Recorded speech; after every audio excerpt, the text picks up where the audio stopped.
Greater Good Radio. Connect, learn, heal, and grow. The difference, I would say, between psychedelic therapy and recreational use is that recreational use, you're going for the moment. You want to have fun. You want to have an experience.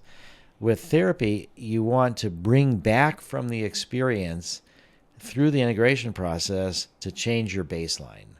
Recreational, you just want to have fun, and you're not really trying to address anything or change anything, but the integration process is key.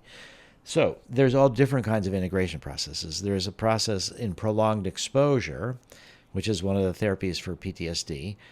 And they're doing some research now where people will get an MDMA experience, and then they do this prolonged exposure for 90 minutes. Then they do inner-directed therapy, our approach, and then they go back to... That's your name for it, is that what it is? Inner-directed therapy, yeah.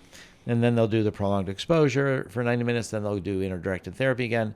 But then the way they do it, it's a one-session model with MDMA, but then every day for weeks they write down their most intense trauma.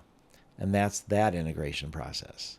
So there's different ways to do the integration, but the main thing is really just to try to put into practice what you learn. So for example, what I find is that with the day after I do MDMA, I feel like there's like a fraction of a second lag between what somebody says and my normal patterns shifting in, that I have a little bit more time, fraction of a second, to think deeper, to sink deeper.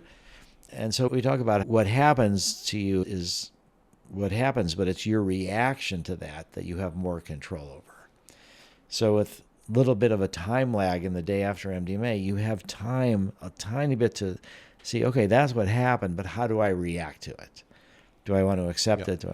So I think that's a big part of this integration process, is helping people realize that they're not just whipped around by things that happen, that there's this choice that they make of how to respond to it, and you want to build up that strength so they can have more capacity to choose how they want to respond. If you resonate with Greater Good Radio, please join our community at www.greatergoodradio.com, where you can get access to exclusive content and offerings. Hope to see you soon.